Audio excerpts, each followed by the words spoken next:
Chers amis, frères et sœurs, bonsoir. Nous allons partager ce soir la parole du Seigneur et nous allons faire une lecture dans le psaume 139 et à partir du verset 1er, nous allons lire les 6 premiers versets où il nous est dit au chef des chantres, psaume de David. « Éternel, tu me sondes et tu me connais.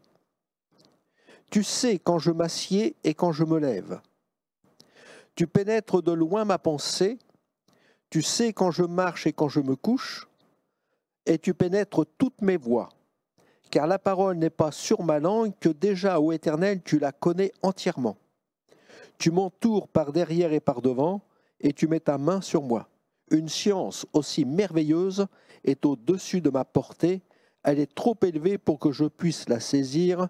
Amen. » Et en lisant ce psaume, nous voyons toute la grandeur, la puissance, que Dieu connaît toutes choses. Dieu nous connaît parfaitement. Rien n'est caché à son regard. Il sait toutes choses. Il nous est dit, tu sais quand je m'assieds, tu pénètres ma pensée. Dieu connaît nos pensées. Il sait lorsque nous nous levons, lorsque nous marchons. Il connaît la parole même avant que nous l'ayons prononcée. Il connaît toutes choses. Et rien n'est caché au regard du Seigneur. Et David est émerveillé lorsqu'il médite sur la grandeur et la puissance de Dieu. Il peut dire, Seigneur, une chance aussi merveilleuse est au-dessus de ma pensée. Il faut comprendre que Dieu n'est pas un homme. Et quelles que soient les représentations que l'homme fait de Dieu, et c'est un péché d'ailleurs, si on nous dit de ne pas faire de représentation de lui, et elle diminue la gloire et la grandeur de Dieu. Dieu est esprit. Il est celui qui remplit le ciel et la terre. Il est le Dieu tout-puissant qui a tout créé par sa parole. Et lorsque nous regardons l'univers, lorsque nous regardons la création, nous disons, mais Dieu est un Dieu merveilleux d'avoir fait des choses si belles, avec autant de précision. Lorsque nous regardons et scrutons le corps humain, on dit, mais ce n'est pas un homme qui a pu créer cela, c'est qu'il y avait une puissance au-dessus de nous, et cette puissance, c'est Dieu qui a fait toutes choses belles dans nos corps et dans nos vies. Et quelle grâce! Dieu n'est pas un homme, il est esprit. Dieu est Dieu. Il est au-dessus de tout. Et nous pouvons nous retirer dans un endroit paisible, loin des regards, et même si nous croyons être seuls, dérobés à tous les regards, et pourtant, l'Écriture nous dit que le Seigneur sait tout de nous. Rien n'est caché à son regard. Il sait tout ce que nous faisons. Il connaît également le bien et le mal que nous pouvons faire. Même si le Seigneur dira, je connais tes pensées.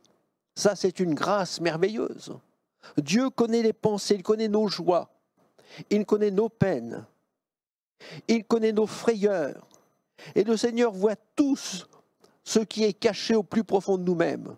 Il y a des choses que nous pouvons cacher au cœur des hommes, au regard des hommes, mais le Seigneur connaît tout. Rien n'est caché. Et je voudrais vous dire que pour vous ce soir, qui écoutez ce message, le Seigneur vous connaît. Il vous connaît parfaitement. Il sait ce qu'il y a dans votre cœur. Il connaît vos joies, il connaît vos peines. Il connaît vos désespoirs, il connaît votre espérance. Son regard pénètre jusqu'au fond du cœur. Il connaît les sentiments intimes qui nous occupent. Le Seigneur peut nous dire, je te vois, je vois. Je te vois, je vois où tu es, je vois dans quelle situation tu es, où tu es, mais je vois au plus profond de ton être. Et nous sommes en présence de quelqu'un qui pénètre jusqu'au fond de notre âme. Ah, quelle grâce de pouvoir dire qu'aujourd'hui nous avons un Dieu merveilleux qui s'adresse à vous, qui s'adresse à chacun et qui voit jusqu'au fond de votre âme. C'est Jésus, le Fils de Dieu. Ses yeux sont comme une flamme de feu qui pénètre au fond de vous-même. Il sait tout de nous. Rien n'est caché. D'ailleurs, dans la parole de Dieu, dans la Bible, il nous est dit, dans l'Épître aux Hébreux, chapitre 4, verset 13, il dit « Nulle créature n'est cachée devant lui, mais tout est nu et à découvert aux yeux de celui à qui nous devons rendre compte. » Tout est nu et à découvert. Le Seigneur connaît tout. Il connaît votre vie. Il connaît toutes choses. Il dira d'ailleurs à une femme, lorsqu'il la rencontrera, il dira, cette femme va lui ouvrir son cœur et Jésus lui dira, mais si tu connaissais le don de Dieu, et qui est celui qui te parle? Si tu connaissais Jésus qui te parle, tu lui aurais toi-même demandé, il t'aurait donné, parce que tu as besoin de désaltérer ton âme. Et pour que cette femme soit persuadée que Jésus est vraiment celui qui connaît tous les besoins de notre cœur, il va lui dire, tu vois, tu as eu 5 maris, sache-le c'est. Et tu es actuellement avec un homme qui n'est pas ton mari. Et en cela, tu dis vrai, je n'ai pas une mari. Le Seigneur connaît tout ce qu'il y a dans notre vie. Il sait ce que nous avons fait. Il sait la situation dans laquelle nous sommes. Et il connaît même notre avenir. Il connaît les intentions de notre cœur. Il connaît tout. Rien n'est caché aux yeux de Dieu. Il sait ce que nous allons faire. D'ailleurs, dans la Bible, il nous est dit que Jésus, sachant qu'ils allaient venir l'enlever pour le faire roi, se retira de nouveau. Il connaît les intentions, qu'elles soient bonnes ou qu'elles soient mauvaises, de tous les hommes. Il connaît nos intentions. Et le Seigneur nous rappelle combien il nous aime, mais qu'il veut faire quelque chose de bon pour chacun de nous. Et nous avons un Seigneur merveilleux qui connaît les besoins de notre cœur. Il sait tout ce qu'il y a dans notre cœur. Il sait même si nous avons de la foi. Il connaît la grandeur de notre foi. Il connaît notre nature pécheresse. Il sait si nous sommes sans péché. Il sait si nous avons fauté. Il connaît tout. Et le Seigneur nous rappelle dans l'Écriture, il nous a dit, le Seigneur sait toutes choses. Et c'est un des disciples qui dira cela à Jésus, Seigneur, tu sais toutes choses. Et c'est l'apôtre Pierre qui lui dira, Seigneur, tu sais que je t'aime. Le Seigneur sait si vous l'aimez ou non. Oui, le Seigneur sait toutes choses. Il connaît les sentiments de votre cœur. Et nous n'avons pas besoin d'être recommandés, que l'on fasse des éloges de nous, parce que le Seigneur nous dit dans sa parole, dans Jean chapitre 2, verset 25, parce qu'il n'avait pas besoin qu'on lui rende témoignage d'aucun homme, car il savait lui-même ce qui était dans l'homme. Dieu sait lui-même ce qu'il y a en vous. Il connaît toutes choses. Et Jésus dira, bien, c'est du dedans, c'est du cœur que viennent les bonnes choses et les mauvaises. L'homme bon tire de bonnes choses de son bon trésor, et le méchant tire de mauvaises choses de son mauvais trésor. Le Seigneur sait ce qu'il y a dans notre cœur. Et dira, c'est du dedans, c'est du cœur que viennent les mauvaises pensées. Dieu connaît nos pensées. C'est du dedans, du cœur que viennent les mauvaises pensées, les meurtres, les adultères, les impudicités, les vols, les faux témoignages et calomnies. On peut tout cacher aux hommes. On peut paraître devant les hommes, être des personnages parfaits. Mais je voudrais vous rappeler que l'on ne trompe pas Dieu. Le Seigneur sait ce qu'il y a dans le cœur de chacun. Il connaît en profondeur notre cœur. Et chacun nous rappelle le Seigneur dans sa parole, chacun devra rendre compte pour le bien ou le mal qu'il aura fait. On ne pourra rien cacher au jour du jugement de Dieu, mais tout paraîtra devant lui. C'est pour ça que c'est le temps aujourd'hui de la grâce de Dieu, de mettre notre vie en règle avec le Seigneur et de pouvoir lui apporter, Seigneur, toutes nos fautes et de lui dire, Seigneur, viens et pardonne-moi. Le Seigneur est celui qui sonde également les reins et les cœurs. Et le Seigneur dit, je rendrai à chacun selon ses œuvres. Et je crois que c'est le temps de la grâce de Dieu. Il y a une place pour chacun au pied de la croix, pour le pécheur repentant. Dieu sait combien notre chair est faible. Il n'est pas là pour nous accabler et pour nous faire périr. Le Seigneur nous rappelle qu'il ne veut pas que le méchant meure, que celui qui a fauté, celui qui a fait quelque chose de mal, meure dans ses fautes. Mais ce qu'il désire, c'est que l'on se repente devant lui, que l'on soit à ses pieds et que l'on implore son pardon. Et il nous apportera la vie et la vie éternelle. Ne cachons rien et soyons vrais devant Dieu. C'est le temps de la grâce où on peut se placer devant le Seigneur et dire, Seigneur, ce que je désire aujourd'hui, c'est me mettre à tes pieds et t'ouvrir tout mon cœur. et te confesser mes fautes. Je ne veux rien cacher, parce que tu connais toutes choses. Tu connais mes fautes, tu connais mes peines, tu connais mes souffrances. Mais Seigneur, tu connais tout mon cœur, je ne veux rien cacher. Tout est devant toi, au clair devant toi. Tu sais toutes choses, alors je veux te confesser mes fautes et implorer ton pardon. Soyez vrais devant le Seigneur. Approchez-vous de Dieu avec un cœur sincère et pleurez sur votre misère et implorez le pardon de Dieu. Parce que le Seigneur désire faire une œuvre en profondeur dans votre cœur. Il désire pardonner vos péchés. Il désire agir dans votre vie, vous faire passer de la mort à la vie éternelle.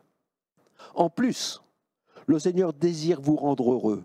Oui, Jésus est tout-puissant pour vous rendre heureux. Je pourrais vous poser une question, voulez-vous être heureux? Et le Seigneur nous rappelle dans ce Dieu qui pardonne, qui ôte le péché, il est celui qui agit dans notre cœur pour nous rendre heureux. Lorsqu'il ôte le péché, il nous rend heureux. Il efface la peine, la douleur, de la culpabilité, de nos remords. Et nous avons le cœur libre devant lui, le cœur léger parce que le Seigneur est intervenu pour ôter la culpabilité, pour guérir nos cœurs meurtris et blessés. Mais le Seigneur veut aller plus loin dans notre cœur, veut faire plus dans notre vie. Il veut pardonner, effacer, mais il veut faire encore davantage. Il veut nous rendre parfaitement heureux en lui. Dans le psaume 10, au verset 14, il est dit « Tu regardes cependant, car tu vois la peine et la souffrance pour prendre en main leur cause. » Le Seigneur voit la peine et la souffrance de votre cœur. Et Jésus qui pardonne votre faute, Jésus qui pardonne vos transgressions, qui veut vous réconcilier avec lui. Il nous est dit, il est là, il vient aujourd'hui, il voit la peine, la souffrance de votre cœur et il s'approche de vous. Et ce soir, il s'approche de vous pour prendre en main votre cause. Alors le Seigneur nous dit dans sa parole, c'est à toi que s'abandonne le malheureux, c'est toi qui viens en aide à l'orphelin. Voilà la grâce de Dieu. Oui, Jésus rend heureux. Il voit votre peine, il connaît votre souffrance. Il connaît les désirs de votre cœur.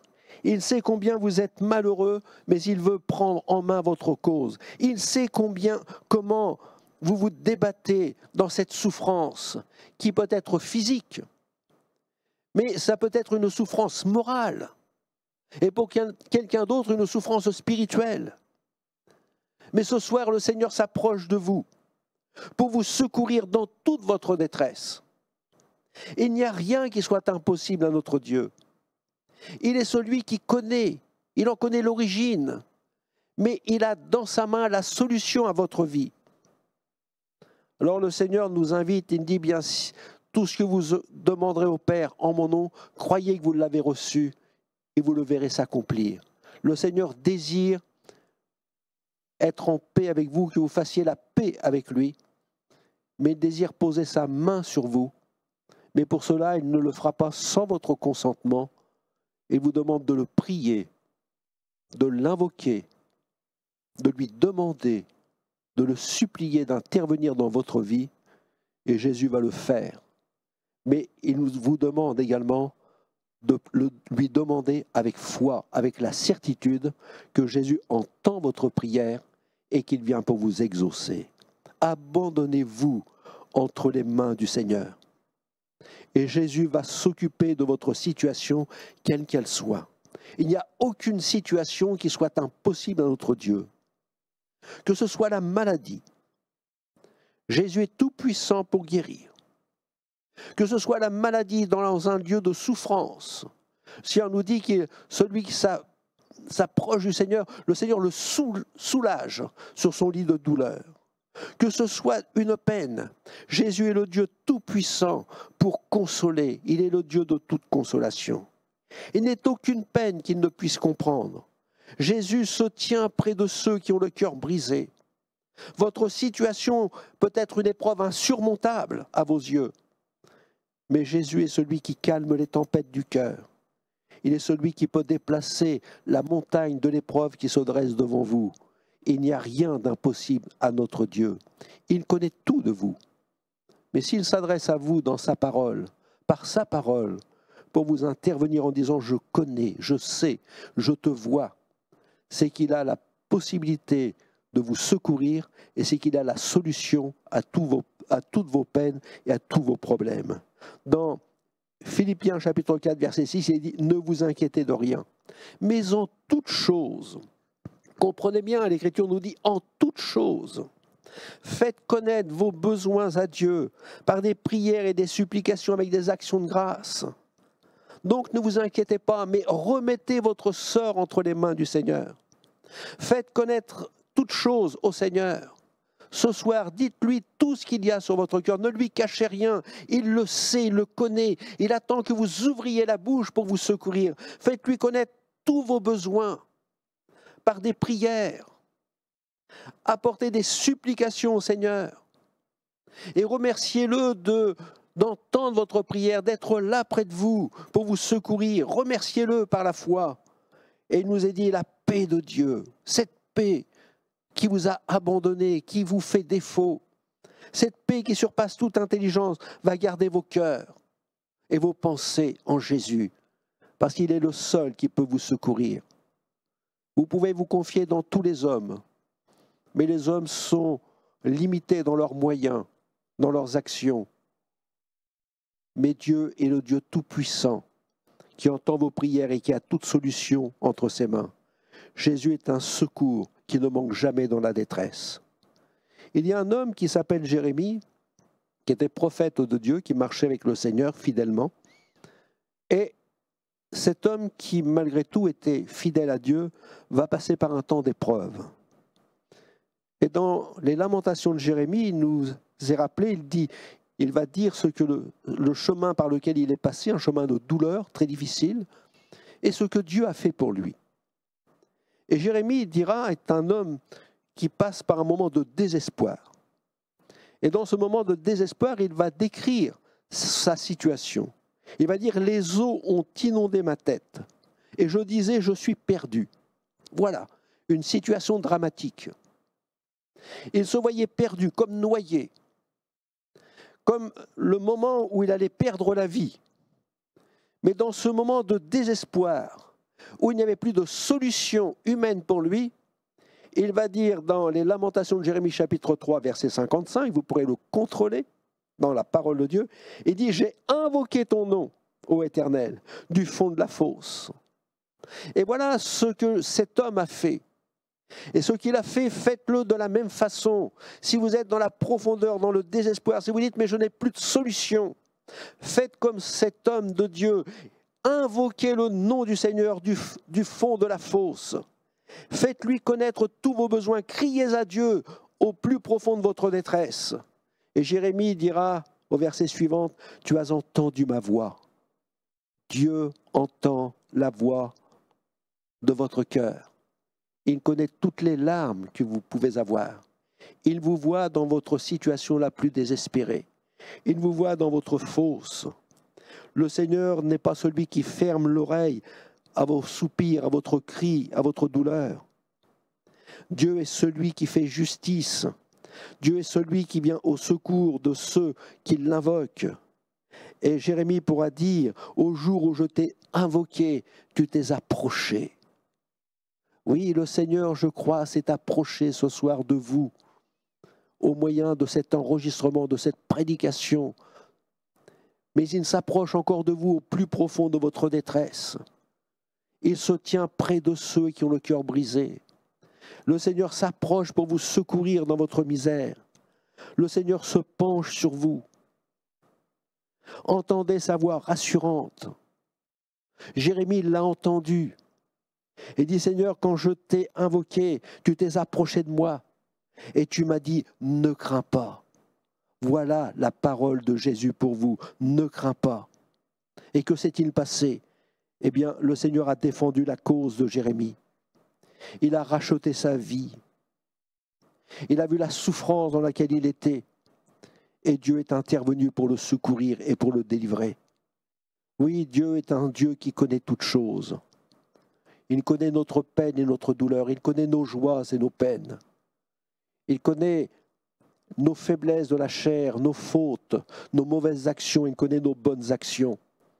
Mais ce que le Seigneur désire, ce n'est pas de nous laisser dans notre misère, dans notre souffrance. C'est de pouvoir dire, si quelqu'un a fait quelque chose de mal, Seigneur, pardonne-moi. Et Jésus pardonne. Le sang précieux de Jésus nous lave et nous purifie de tout péché.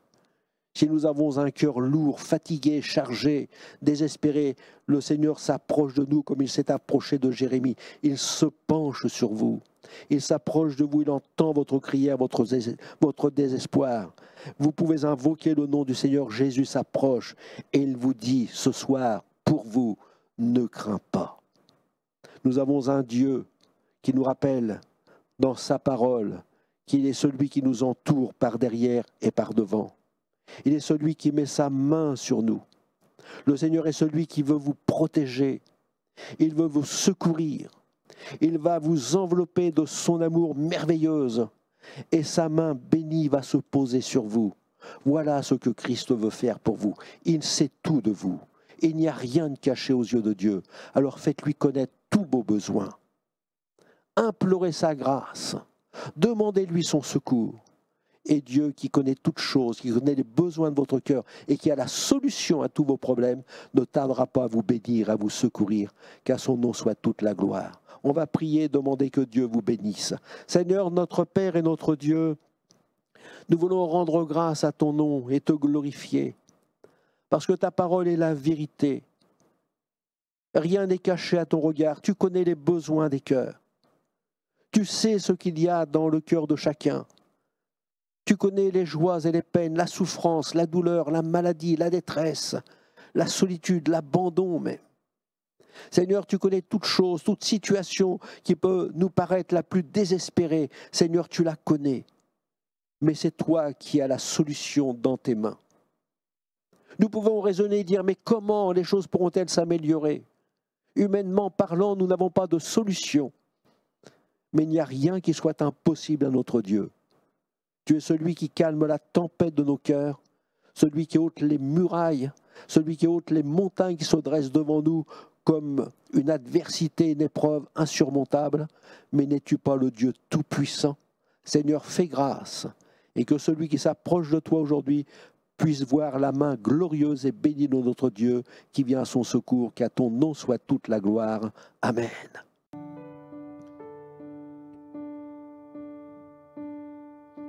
Je viens vers toi dans le sacré, en ta présence, je veux rester.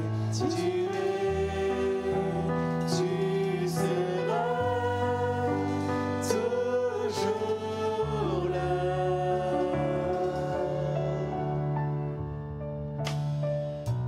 Tout contre toi.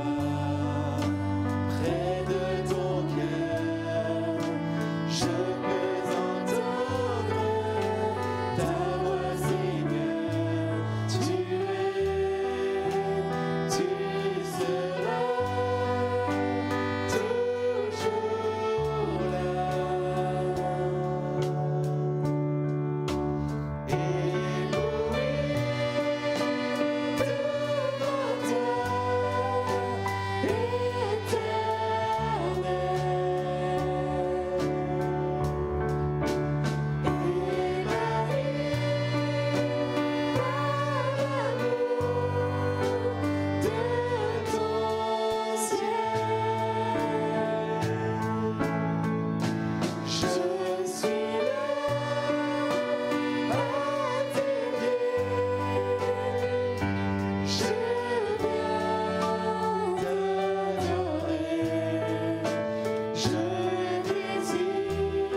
Je